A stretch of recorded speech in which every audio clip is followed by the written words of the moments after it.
Hey, welcome to the Drama School Audition podcast. I'm Andrew with How to Get into Drama School, and my guest today is Adam J. Smith, an incredible actor, an amazing voice teacher, and someone who's had true experience on both sides of the table. He's going to tell us today how he got into drama school, but also as a faculty member at a top drama school, what they talk about, what it takes for actors to get accepted into their program. It's an amazing episode, and I'm glad you're here. Let's jump in. Man, Adam Smith, thank you so much for being here. Every time I see you, I just can't help but think about how much of an impact you had on me as an artist. So I just want to first thank you for your time and effort that you have put in as a faculty member. CalArts was where we met, and I know that I have so many classmates and fellow artists who feel the same about you. So thank you for joining me. I'm really grateful. Oh, it's my pleasure, and I think you probably remember me saying that my goal as a teacher is that one day we get to work together professionally, as actors, and being on a podcast together. One day we'll actually get to be in a play or a movie together. But in the meantime, a podcast is pretty good too. Yeah, and I know we did that reading. We did a reading together, which was great. I stepped in for a great Adam Hunter, but I was very grateful. That's correct. To be beside you on that. But we're here today to talk about the drama school audition. And you have such a unique perspective. You auditioned for drama schools for your MFA, correct? I did, yeah. Mm-hmm. Did you get an undergrad in acting? So the full story, and I guess this will lead into the sort of path that took me to pursuing my MFA. Is that I kind of I don't want to say fell into, but I discovered my love for acting in high school, like a lot of people. And I came from I was very, very fortunate to come from an incredible high school theater program. This was in Chicago, just outside Chicago. We had an amazing program with, some of the best lessons I've learned as an actor about how to conduct yourself as a professional. I actually learned from my two high school drama teachers. But we had a really high quality program. And also I was just in one of those really fortunate classes where we were kind of just rife with talent. I mean, it was a really strong group. And sort of the salad days of this theater program, we were, winning all kinds of the kind of drama competitions and things, and the speech and some people call forensics, but individual events, speech events, right? We were state champions, up and down the board. So that was where I kind of fell in love with it. But I was also very much dedicated to academics. And at that point in my life, sort of assumed I was just going to go to med school and be a doctor to, make my parents happy. And no, I thought that would be kind of a good path for me. And so when it came time to apply for undergraduate colleges, I just wasn't at a point in my life then where I was sure that acting and theater and going into the arts was the right path for me, or where I really wanted. I didn't know if this was just going to be like a phase, like I fell in love with it, but then something else might, attract my interest, something that would have a much more stable lifestyle down the line, offer a lot more stability.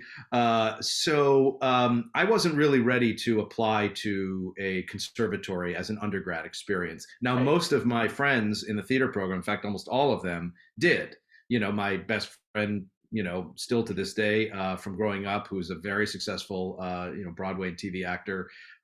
He went to NYU undergrad, to Cap 21, which I don't think it exists anymore, but that was their musical theater school. It was part of NYU.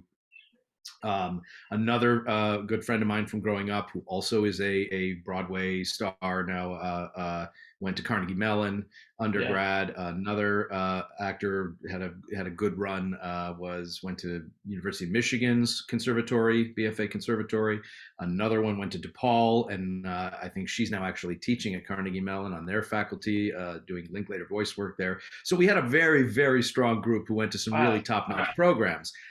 I was not at a point where I could tell my parents that I wanted to go and get a BFA. So I decided to go to the best undergraduate academic university I could go to that also had what seemed to me to be the strongest theater program, so that I could continue to pursue it and C, but I would still come out on the other end with, you know, a good education from a traditional liberal arts college.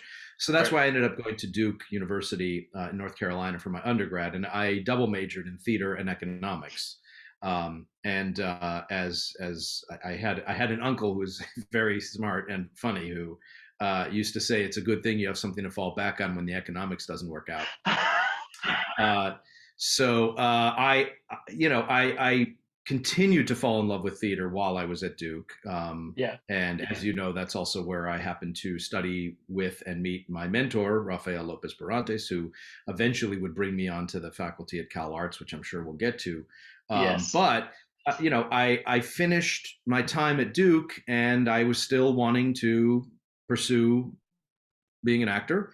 So I moved to New York City, and I was kind of slogging it out and kind of working nonstop in downtown theater and the Lower East Side and in the West Village and all these places below, 14th Street that, have no heat in the winter, and, one tiny shared dressing room for the whole cast. But I was, cutting my teeth and getting experience, and eventually, started to do a little bit of like on-camera work with soap operas and some print work and commercial stuff.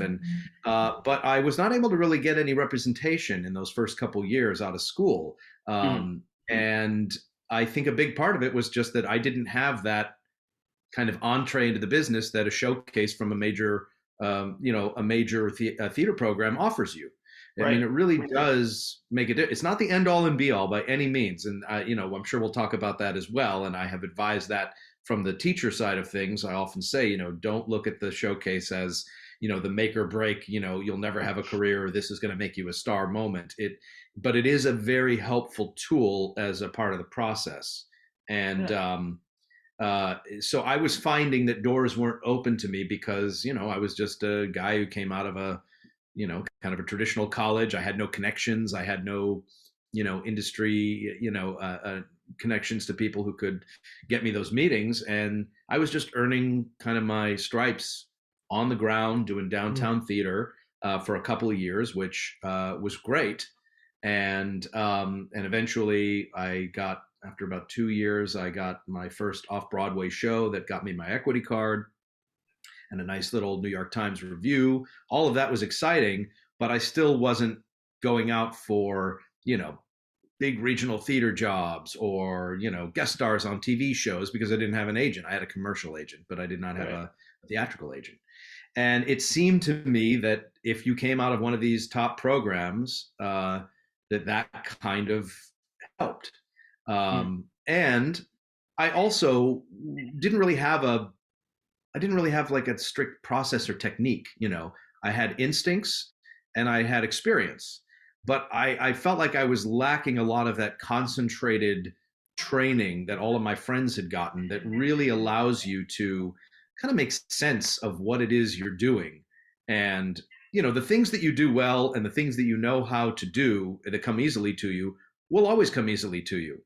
But it's the things you do that are more challenging, or the roles that you come up against where you're like, ooh, this one's not exactly sure what to do with this, or how to approach this, or how I can repeat this every single night. That's where the training comes in. And so I had been wanting that ever since I got out of Duke. And I had applied a couple of rounds to, I decided if I was going to go to grad school, I just wanted to go to one of the top ones. So I think 1 year I only applied to NYU grad school, the MFA program, which at the time was the #1 program in the country. I don't know where it is now, but I know it's still near the top.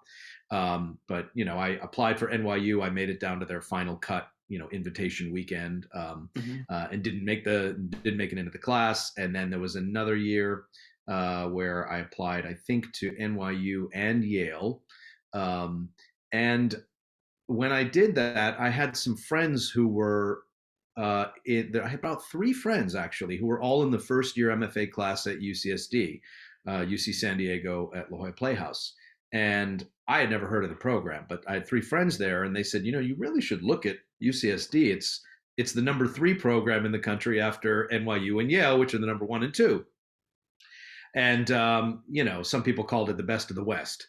Yeah. because it was anything west of the Mississippi was kind of no one really cared about, but but I didn't know much about the program, but I had three friends, all of whom I trusted. One of whom was actually a friend of mine, an actor friend of mine from Duke, who was a year ahead of me at Duke, who then he was in the first year at UCSD. And they said you should come here. It's an amazing program. It's fantastic, and on top of it, you're not going to come out $100,000 in debt because it's a state school, and it's less expensive to begin with, and at least again at the time, I don't know what it's like now. In the second and third year, they actually paid for your tuition, the theater department. So it was zero tuition your second and third year, and on top of that, they paid us to teach undergraduate acting and public speaking as grad students. So, I mean, it was a very good deal. So I thought, all right, well, number three school, I don't know, San Diego. Am I really going to leave New York City to go to San Diego to study theater for 3 years? But maybe I should consider it. And I had missed the deadline to officially apply. And they were in the same building as NYU when NYU was doing their auditions. They were down in the hall. And I went over to them and I just said, "Are you taking any walk-ins today?" And they said, "Yeah, sure. Yeah. Do you have $30 for the processing fee, the application fee, and fill out the paperwork here?" And I said, "Yeah, sure." So I did it. And next thing you know, I walked in, I auditioned, and I got called back. And then eventually I got into UCSD. I did not get into NYU or Yale that year. So I had a decision to make, which was, do I hold off another year on the hopes that I'm going to get into only NYU or maybe Yale? Or do I take advantage of the fact that I got into this other amazing program? And then I went and visited UCSD and fell in love with it, and realized after 3 years in New York that I was kind of ready to take a break. And as it turns out, it's been a permanent break so far since then. But that brought me to grad school. I have to ask, because this is such a, I think such a unique perspective. You missed the application. You weren't there. You just said, "Oh, you know what? I see an opportunity and I'm going to take a chance." Because what we always say is, you can't hear a yes if you don't ask, right? It's always no if you don't ask the question. So I kind of want to talk to you real quick about just your mindset before you decided to do that. Was it an easy decision where you're just like, "Oh yeah, let me go over here and ask him"? No, I mean, I think knowing you, and we were chatting a little bit before this. You have that sort of go-getter, entrepreneurial, I think, in some ways fearless mindset, which is an amazing, that's an amazing quality that I envy in people who have it. I am a little more, I tend to play it a little safer. I tend to be a little risk averse as a person. I tend not to kind of speak up in those situations. And so I really have to attribute that to my friends. The three people who were already there, one was a director, the other two were actors in the first year MFA class. And one of the actors and the director I had worked with in New York in one of those downtown theaters with no heat, the Lower East Side. And then the other actor was a friend of mine from undergrad. And they were all in the same class together, and they were all like, "Adam, you belong here. This would be a great place for you." And by the time we had that conversation, and I mean, I don't even want to tell you how many years ago that you don't have to. Yeah, but I think we had that conversation. I can almost picture it in my New York apartment with my friend, and I want to say it was like January, which means I missed the deadline, right? And the auditions were coming up in a few weeks, and I had applied for NYU and was already planning on being in the building for my NYU auditions at the same time. And he just said, "Well, just go be a walk-in. I think they take walk-ins." And maybe he even asked on my behalf if they're going to be taking walk-ins to the audition.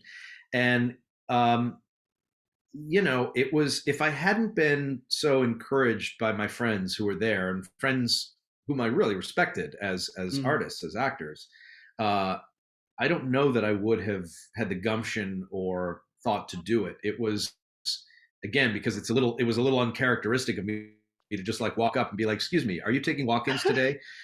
People who've done no research really into your program or filled out the paperwork or submitted your letters of recommendation. I mean, I had to do all that stuff after the fact, right? I mean, they were like, okay, now that you audition, you still have to do all the official, you got to turn in the paperwork. So it is official, which I did. But, I was really, and again, I don't know for anyone listening to this, I don't know whether that school or any others still take auditions, but I think they probably would. If somebody walked up and said, I'm interested in auditioning, and of course I will fill out all the paperwork afterwards to make sure I'm processed as an official applicant and an auditionee. I'm sure they would. But yeah, it was a little nerve wracking, and I wasn't expecting them to be like, yeah, do you have $30 for the fee, and can you go in 10 minutes?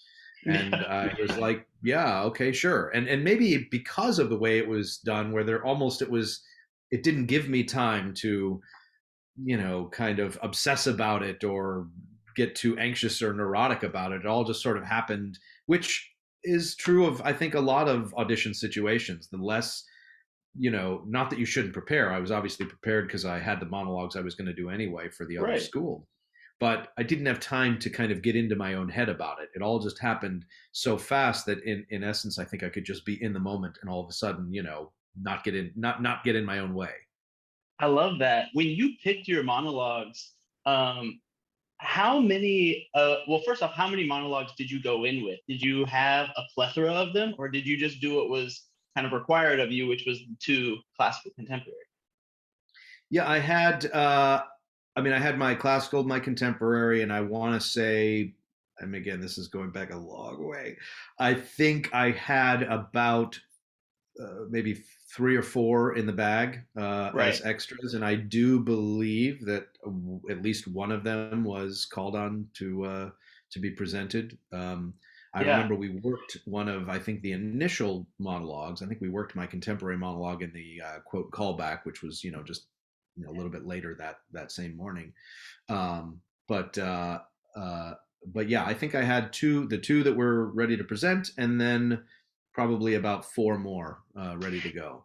Did you have when you chose your monologues, were they a canon of things that you had done that you had already known felt good inside of your body, or were those things that you sought out and said, I'm going to go find something new here and try to find something that's fresh for this audition? It was a mix of both. One was from a play that I had seen.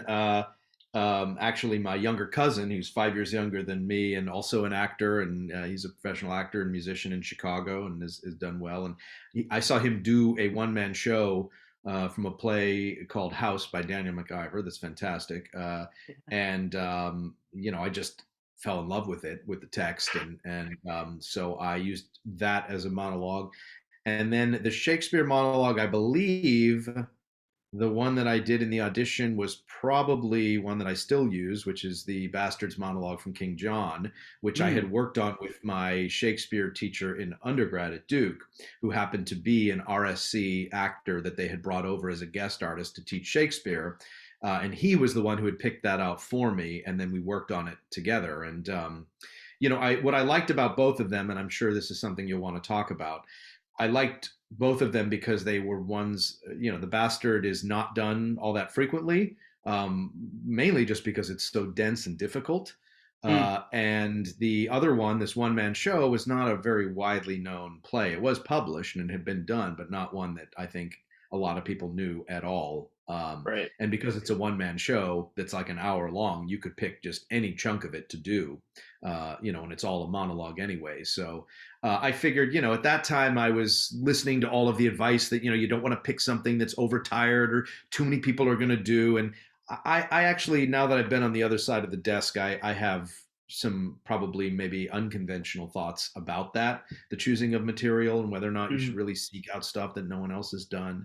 But for me, they were pieces that I connected with and that I thought showed me off very well.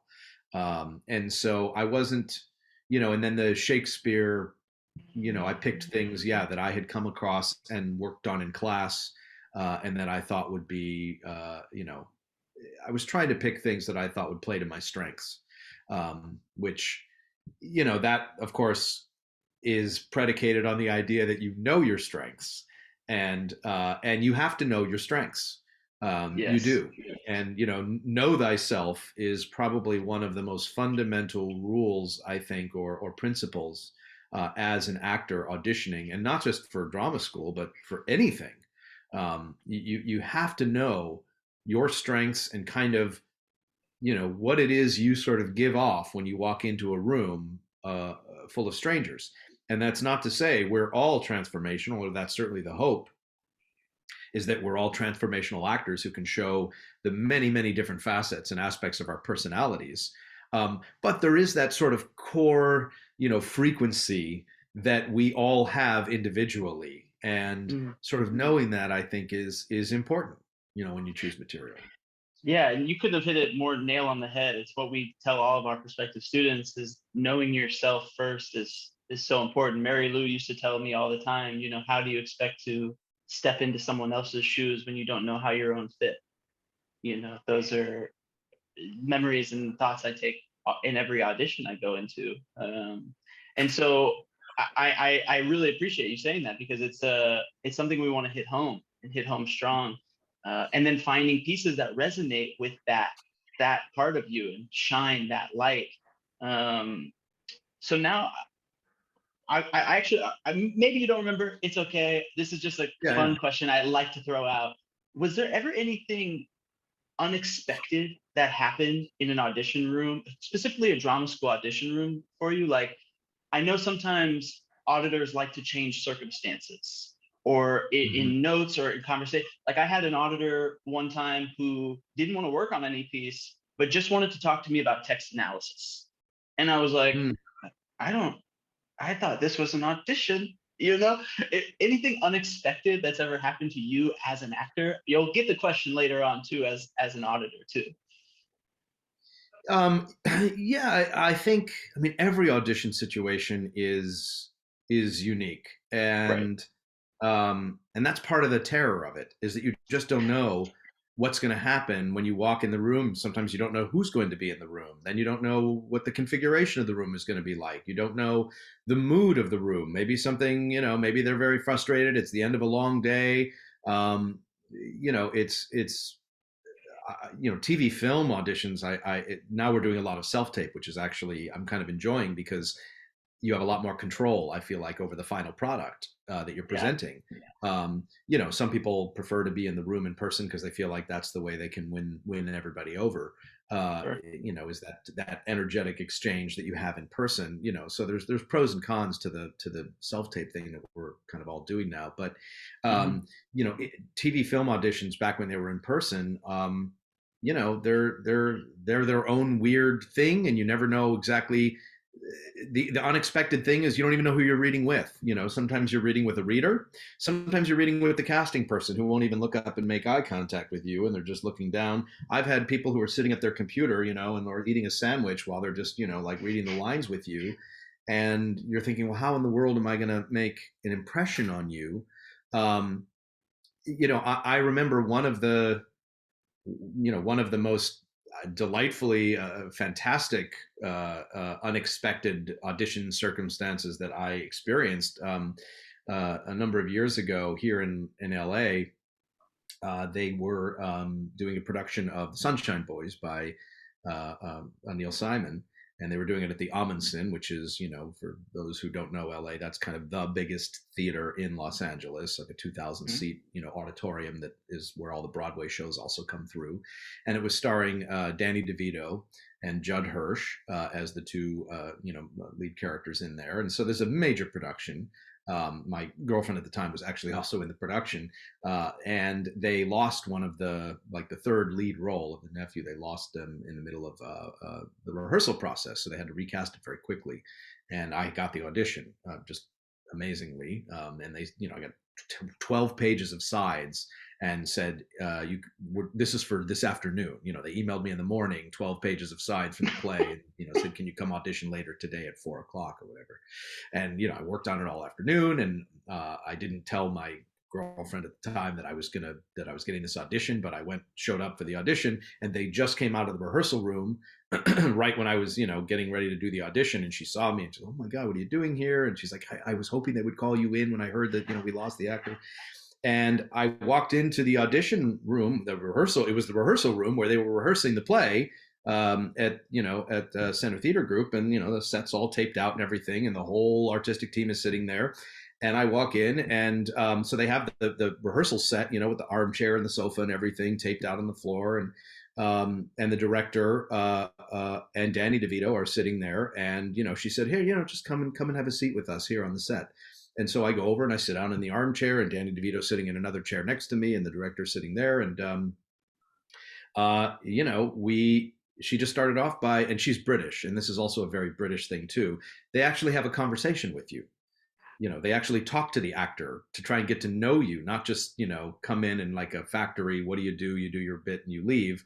There's actually a process of getting to know the actor, because you're going to be spending a lot of time together. And it's important that you all kind of have, some kind of rapport and common understanding of what it is you're doing, and the tone and the vision of the play, and your understanding of what the play is doing. And so we had a conversation, and she first asked me, what do you think is the difficulty or the trap of this role? Which, again, I had read the play. I had only had the side since that morning, but I had to think very quickly on my feet. And I think I, gave some good answers, and saw both, Danny DeVito and the director kind of nodding, and she asked me another question, about the character and about the play. And then we jumped in, and she's like, "Well, let's go ahead and, hear the scene." And so, I wasn't standing up in front of the table with them on the other side. It was like me. She sat across from me on a couch. Danny DeVito is sitting next to me. He pulls open his script that he's been working out of. And, I get to read these scenes with this amazing, iconic actor that I have, been watching for as long as I had basically been conscious, on television and in film. And, and I could see him smiling and nodding afterwards, and I knew I did very well with it. And it was so, even though that sounds like it would be super high stakes when you're like, oh my God, you're sitting reading with the star of the play, and also someone who, like, you've literally been watching your whole life.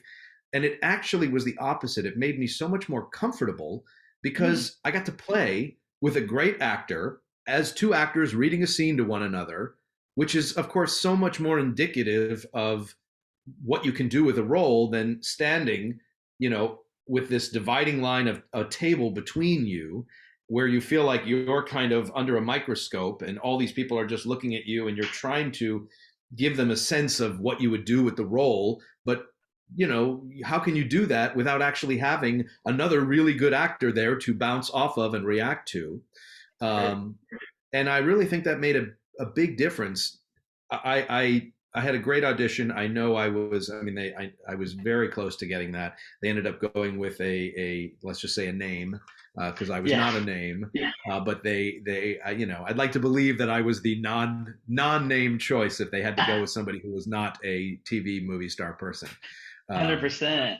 I love that story. I mean, there's so many moments I feel in drama school auditions where our prospective students feel that way, like you were talking about, right? There's this dividing line, right? Everybody on this side has an idea of what they're looking for, and everybody on this side, me or the auditor, the auditionee, is saying, let me try to conform to this idea. And I know for us, that's our biggest note to so many people, is not to go into these rooms trying to perform your idea of what you think they want, but Correct. performing what authentically speaks for you. So like when you had that audition, right? You just said, "Oh, I'm not going to try to give this give a performance I think Danny DeVito will like, or this director will like. I'm just going to go here and be who I am, because that's all I have. And I have the time that I've spent on it, and I'm going to show up authentically." And I think what you said too that really resonated with me was, you're going to spend a lot of time with these people. These people are saying, are you trainable? right? And this is going to kind of transition right into, now you're, you know, a faculty member at CalArts. You're now seeing auditions.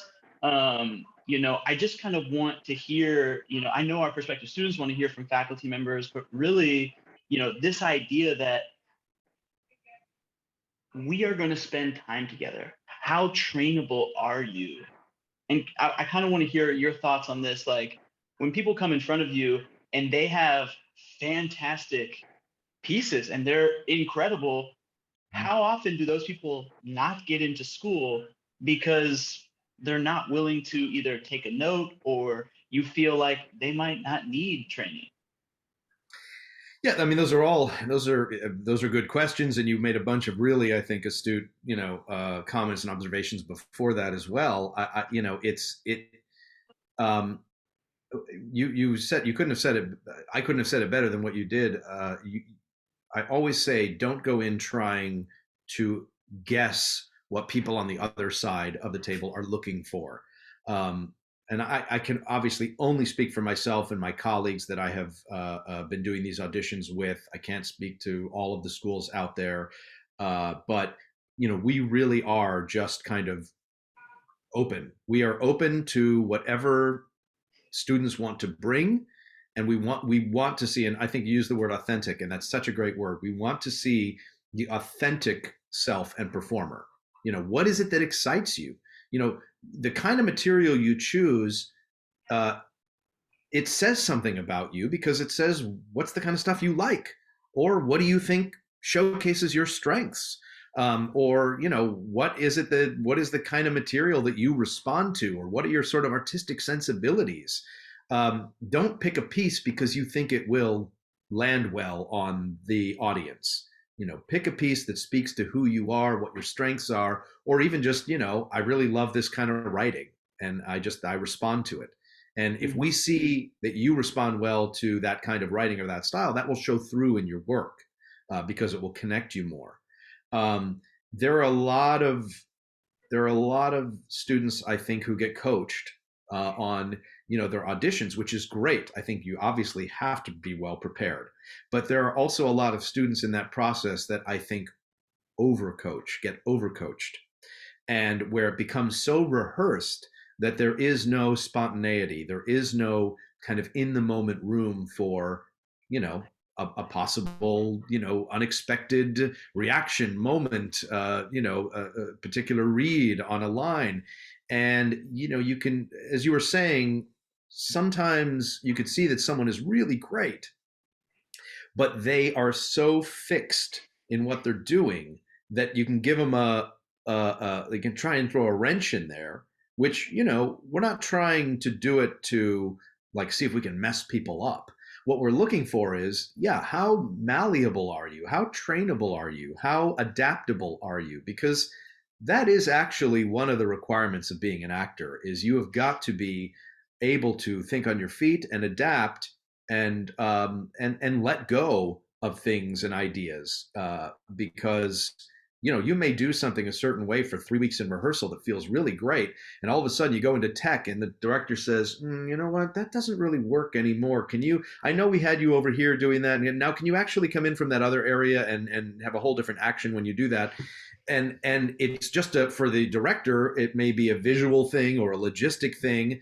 For you, you have this thing that is very, very ingrained in your body after 3 weeks of doing it one way, and you now have to justify and figure out how to truthfully, do it a different way. And that's where, having training and being adaptable comes into play. Also, you don't want the same performance every single night when you're doing it 8 shows a week. It gets stale, and that's a sure way to kind of kill your own passion and joy and connection to the material. Not to say that you should go out there and just do whatever you want, and and everyone around you is like, wait a minute, that's not how we rehearsed it. What's that person doing? Right. But it's just about every line, every reaction, every moment, every gesture cannot be the same.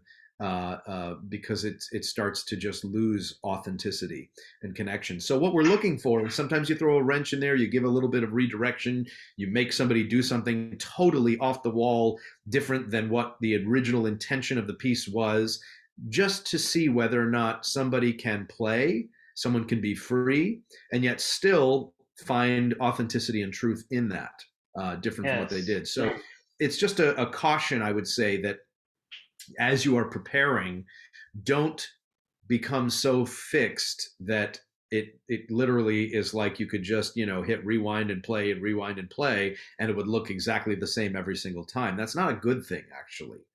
Yeah. And I want to take this moment specifically because of the fact that you are such a great voice teacher and as an actor, I feel really honed in on your voice and speech skills and how they live in your body. How much of that do you take into account when you're watching these auditions? I'll leave it there. Well, and it depends whether we're talking about the BFA or MFA level, right? We expect that someone coming out of high school may not really have a lot of voice and speech training, Right. They probably have a lot of experience in their high school, programs, being in plays and maybe taking some acting classes, maybe a little improv, maybe some, other things like that. But I mean, most high schools, unless it's an arts high school, is not going to have like specialized voice and speech training. So that's one of those things that I always expect is going to need some work, Yeah. which is why people are coming to study, training. Right? Yeah. But there's I always say that a training program is not going to radically transform who or what you are quintessentially as an actor. What training does is it takes whatever natural potential and ability you have and helps you maximize it. So if you have a vocal instrument that, and some are just like naturally muffled, trapped, strained, squeezed, not supported, just naturally, it's kind of has an odd placement, let's just say. There's some work you can absolutely do, at least this is, again, I can't speak for all voice teachers. This is just, my experience having taught for 12 years. And hearing a lot of voices, there are some things, of course, you can do to improve it, things you can do to help people breathe diaphragmatically and support it more and, lift their soft palates and use their resonators in a more efficient way. But, you're not going to radically change a voice that that might even have a pathology to it. That person might need to actually see a medical professional, a laryngologist or a speech pathologist. Right. So yeah, if you hear someone that has like a pretty significant, speech issue or deficiency or impediment, that we do take that into account. Now most American actors at this point, particularly coming out of high school, are going to have what we call leaky S's. They're going to have kind of contemporary speech leaky S's. There's going to be a lot of, the STRs are going to be a lot of it's going to get a little bit messy. Can you give me a leaky S? Instead of, Sally sells seashells, Sally sells seashells. Sally sells she sells seashells. And like instead of straight, we hear a lot of straight. That's a very common one now, just in common speech. That's a very Americanism, straight. Right. And so, those kinds of things, you're like, okay, a leaky S or an SHTR instead of just a straight STR, that's trainable. Good. Someone who has a good instrument but doesn't know how to support it all the time, like there's good resonance in there, but they're just not using, diaphragmatic breath to kind of really fill the room, that we can work with, And sometimes that will be the thing that I'll do with a student in the room. Instead of like giving a redirect on the monologue, I might just do something. I might turn to my colleague and say, hey, do you mind if I do a little voice work instead? And specifically, I will do something, and you'll remember this, where you throw what we call a strong wood, right? Where you put it in your body and you send the sound all the way out across the room. And, sometimes that alone just connecting to one's breath and voice more and physicalizing it will actually also connect them emotionally to what they're doing more. So important. It's actually, the auditioning from my side of the table now, being on that side of it, is actually kind of fun because every person is different. Every person who walks in the room is different. And, I don't think I've done the same exercise, or redirect, or, kind of throw a wrench into the machine and see how someone deals with this. I don't think I've done the same thing twice. It is based on what I'm seeing in the moment and what I think, what I want to explore, or what I want to kind of push the person to do a little bit more to see whether they can handle it, or whether I just need to hear a little more voice, and how I'm going to get it. And this is something I tell prospective students all the time, is that these auditors, most of the time, are artists. They have an open heart. They are going to be moment to moment with you, as they would hope you are moment to moment with your pieces. I said it's a very rare occasion where an auditor for a drama school doesn't want you to be at your best, right? Mm-hmm. Doesn't want to create a space where you feel good and you feel the ability to be at your best. That, and just because they give you notes or they give you things to work on doesn't mean that your piece wasn't good, or it doesn't mean that you didn't hit your marks or you weren't moment to moment. If anything, it's a chance for them to engage with you as an artist. And that, I know for me, it's like if I was ever on the other side of the table, I would see it as such an awesome opportunity to be able to interact with artists, just because that's who I am as a person. Absolutely. And actually, I think that's really important, Andrew. And that reminded me of something here, which is, and we always say this, we have been told that CalArts, especially, people love our auditions. The auditionees love our auditions because they always say what a warm room it is, and it's one of their favorite experiences when they're doing the rounds and applying for all of the different programs that, CalArts. And again, I can't speak to other programs. I don't know what those rooms are like, but I can speak to our rooms, our audition rooms. And, it is true. We all want, we want that, it's a cliche, but, cliches are always based a little bit on some truth. We want that person to be the actor we're dying to bring into our program. Every person who walks into the room. And, and even when somebody, gets a little nervous and we can tell that like they screwed up and they so, I'm so sorry, they forget the words, and can I start again? Of course. Absolutely. We've all been actors. We've all been on the other side. We want you to show us the best work you can. And so if you start off your speech and your monologue and you're like, oh God, this is just not how I want to do it, then stop. And actually it shows, it actually shows a lot of confidence and self-awareness to say, I'm so sorry, can I start again? I actually think that's great. I'm like, absolutely. You were aware enough to know that you weren't dropped in and doing your best work and that you can do better, then go ahead. Absolutely. If you do it 3 or 4 times, then we have an issue, right?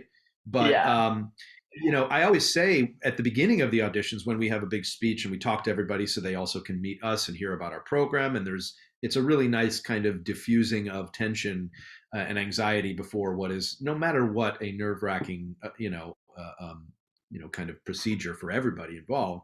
We always say, listen, don't read into anything, because the experience we have with each one of you is going to be unique. So there is no set, again, at least only speaking for our program, there is no set format we have in the terms of the way we conduct these auditions. It will be different with each one of you. So, when everybody goes back out, into the kind of holding pen room and everybody's sitting together with their parents and talking and chatting, just because we asked for a third monologue from one person, or we took one of the monologues and reworked it, or we didn't actually work with any of the monologues, but we just had a conversation where we said, come here, sit down. We'd like to talk to you a little more and ask you some questions. None of that, none of it is a surefire indication of anything. Sometimes we don't need to see more work because the two pieces show that this person, is very skilled. knows how to handle classical language, knows how to be in the moment, is connected, has, kind of good fundamentals and instincts. But what we want to know is like, what do you want to do? What do you want to get out of your experience in your training?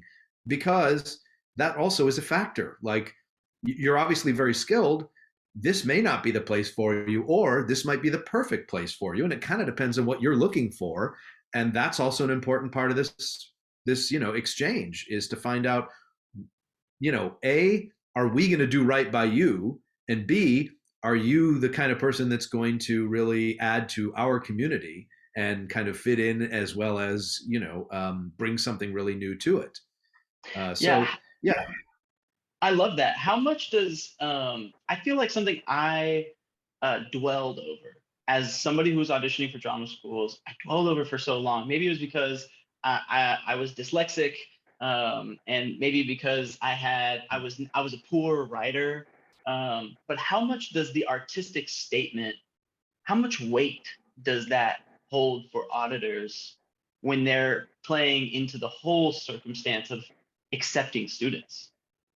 Oh, you mean the written part with the, Hmm. why do you want to come to this program, and what are some memorable moments from your acting Yeah, experience? or just Yeah, like who you are as an artist, you know? yeah, yeah. The written statements, I'll be honest, we do read them. We read them very quickly, because we are always pressed for time, and the Right, most important part is the in-person interaction in the room. The work you show us, but we do read them. right.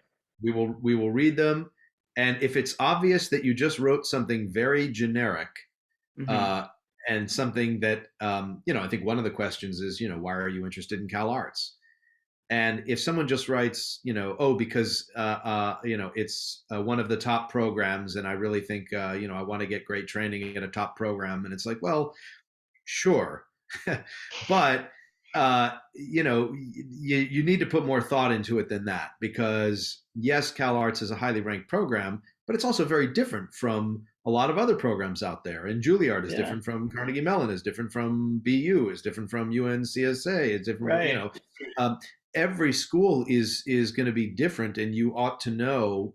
Um, just like when you're applying for BFA acting programs, when you're applying to college, or again, if an MFA program, if you were applying to med school, right, there are certain med schools, they do this kind of research, and that's something that you're interested in doing down the line, or there's a particular faculty member, researcher, or doctor who's there that you really want to study with, because you really like the kind of cutting edge stuff that person is working on.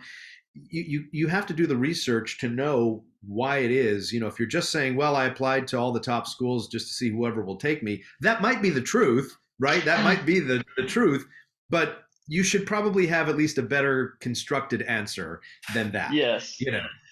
Something that's a little more specific. So when we look at those statements, and yeah, part of it is just it really is also, it's just a chance to give us a little more sense of who you are as a Got it. person. Yeah, what are the theater experiences that formed you, that made you want to pursue this, let's face it, kind of crazy pursuit in life. I mean, this really, in many traditional ways, highly unadvisable path to go down in life, because of the difficulty involved. Right. So it gives us a chance to find out, yeah, who you are and why you want to spend the next 4 years doing this. And it also, we do sometimes ask questions about it. And when we have conversations with the students in the room, we might say, we noticed, we read here, you talked about this high school production that you wrote yourself and produced, and that you have an interest in creating your own work. And of course, at CalArts, that kind of agency and initiative is very important for us, as something that we look for. So talking about that in your artist statement would be a real boon, for us, because that's the kind of thing we look for. Yeah, that was something that specifically with my CalArts audition, when I interviewed with Mediana and Marissa, they brought that up. They had seen that I had produced multiple plays, that I had incorporated film into those productions, and they wanted to know. They were like, "Tell us about that. We want to hear about this interdisciplinary craft, because that's what we identify with. That's our training, which is really what got me sold on CalArts, was that I would be able to interact with animators and filmmakers. And like, that was Disney's initial idea when he started the school, was this kind of space where all of these artists could live together and train together. Yes. Yeah. And so, and that kind of goes back to what, I was saying before, which is know why you're applying to the schools you're applying to. Right. And that requires knowing the alumni, the faculty, the kind of general, I would say ethos or mission statement. Do it. It's so easy. I mean, it just takes 10 minutes of work online to do some research about each school, and Right. so that you can have a response ready to go, and that isn't canned, that is authentic and true to your goals and what you want. But it shows that you did do some, you put some thought into it. So yeah, that's what I would say about the artist statements. It just gives us that insight into who are you a little more, and B, how you think about theater and acting, and C, what you kind of want out of the next few years, and D, why you want to do it here at this place. Right. And that leads me, I think, to my final thought question for you, which is, having all of this experience, having gone to a top MFA drama school, having now been a faculty member at a top drama school, what is today Adam telling, New York City Adam, getting ready to go into that MFA audition? What are the words of wisdom you're giving him? Well, for one, we talked a little bit about this earlier about the choice of material. Particularly when it comes to Shakespeare, there's only so many Shakespeare monologues out there that are kind of well suited for a 2-minute or 3-minute monologue situation.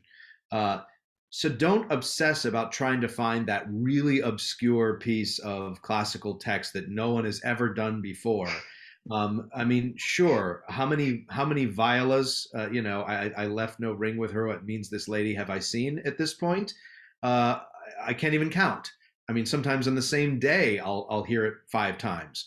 But, and here's what I will say about that: if you're the person who does it really well, that's what I'm going to remember.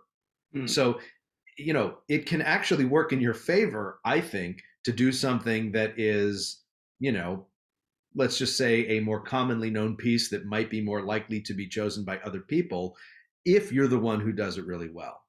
Right. So that goes back to, see earlier exhibit of, know thyself, right? If you know that plays into your strengths and that you connect with it and you understand that character, do it. Don't worry about how many other people are doing the same speech. Right. We will remember the ones that are done well.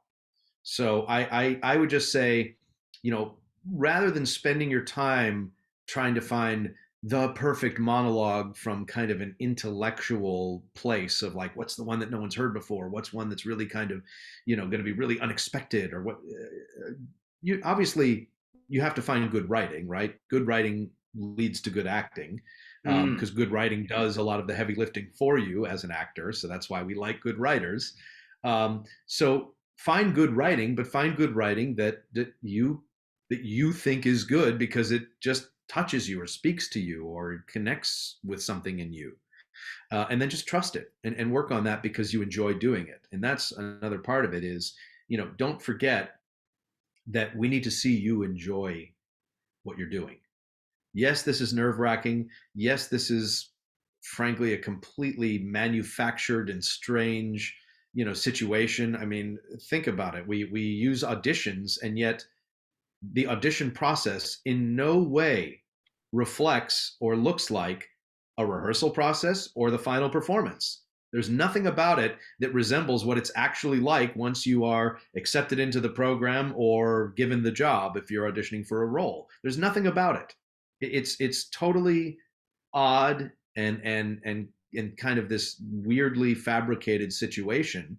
And some actors are amazing auditioners, And then, but what you see in the audition room is actually as much as you're going to get then for the entire process, and what you see in the audition room might be exactly what the final performance looks like, which it shouldn't, right? It should be kind of the first step. Other people, and I'm getting better, but I would put myself more in the second category, is I'm not as strong an auditioner, but once I have the role, I do great work. And I know Mary Lou, you mentioned Mary Lou, she described herself the same way. I know tons of actors who are really, really skilled actors who just aren't great auditioners because it's just it's its own beast. It's its own thing that is not even necessarily acting in the way that we think of acting. But for whatever reason, it is, it is the best thing we have right now as a way to have a total stranger walk into a room and try and in some way, project what it is they can do, and how well they can do it. So I would say don't forget though that you have to allow some joy into it. That enjoy that time. I learned way too late in life, so don't learn from my I don't want to call it a mistake, but just learn from my late learned lesson, that you walk in, you enjoy the audition, and the minute you leave, whatever you can do to put it out of your mind, the better for your own kind of mental and emotional well-being. I finally learned a few years ago, like, take the sides, ball them up, throw them in the nearest trash can as soon as you leave the room. Because otherwise, I'd have it in the car next to me, and on the way home I would start thinking about it, and then I would suddenly pick up the sides, and then I would like look through again, and I would replay the audition in my mind, and like, oh shoot, I should have done this here on that line, or I wish I had made that choice. Just go in, have fun, and then you move on to the next one. But show us show us the joy.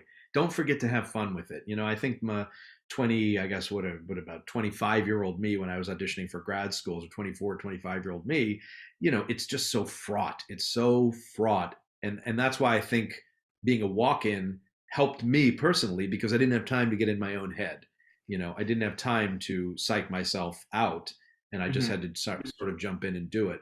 So don't obsess about the material in terms of like intellectualizing what is the best kind of material. Go with the material that your gut responds to, that you really like doing.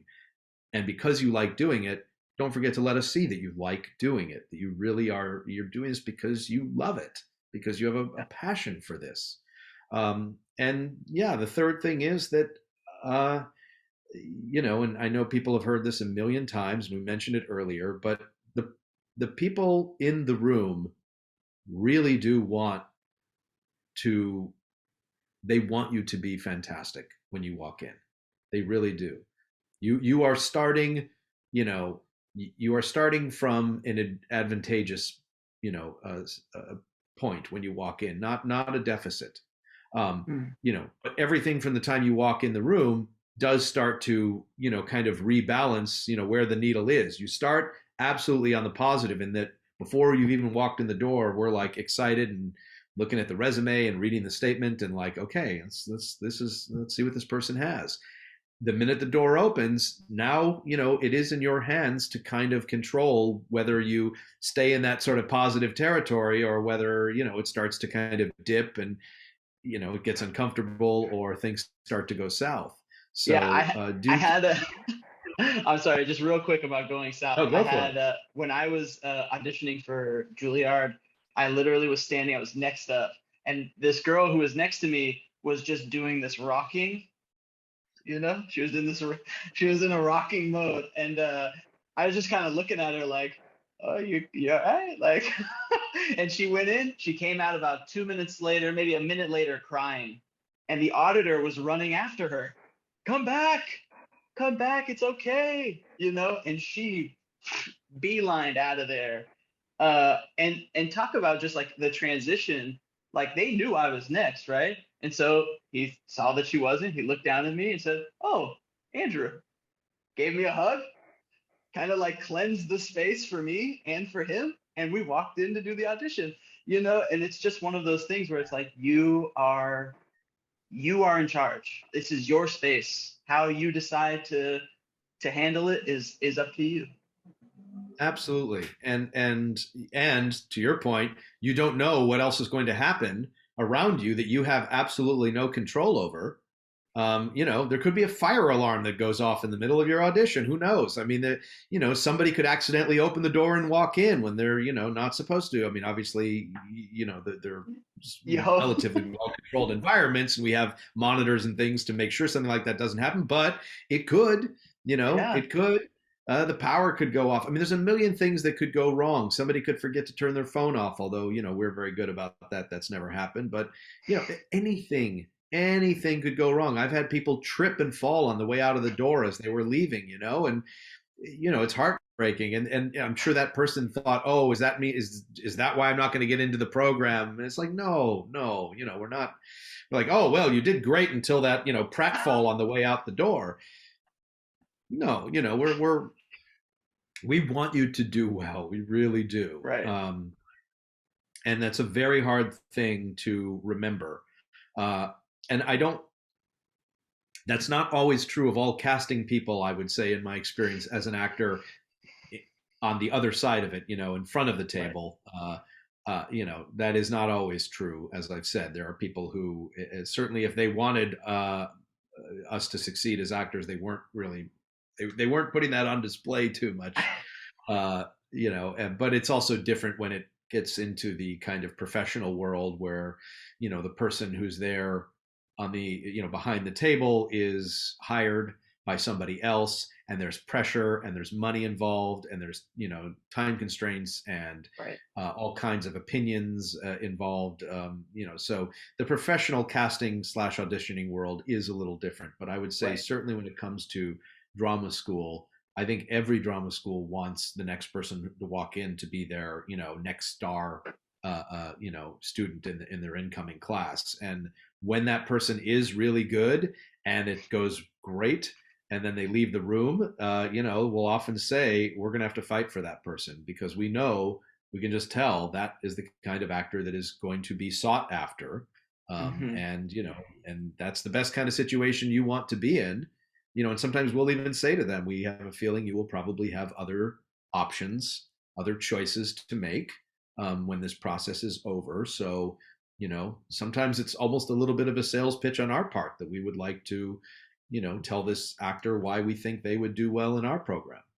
Yeah, man, thank you so much. I just can't appreciate you enough for taking the time to really share your experience and your thoughts with these prospective students. This is, like I said when we first talked, this is something they've been asking for, and I'm just honored that you were willing to spend your time with me. Oh, it's my pleasure. Any opportunity to spend time with you, Andrew, is time well spent. And I'm sorry for talking so much, but hopefully there was something useful in there. Oh my gosh, I'm so happy you talked as much as you did. I can't. I'm so serious. I'm very, very grateful for your thoughts because they are so valuable, and I know that they will be valued by the people who listen. So thank you again. Thank you, and good luck to everybody who's listening and auditioning. Thank you so much for joining me today. I really hope you found this episode helpful. For more content like this, sign up at our email list and we'll send you a special gift. You can opt in now at our website, howtogetintodramaschool.com. See you soon.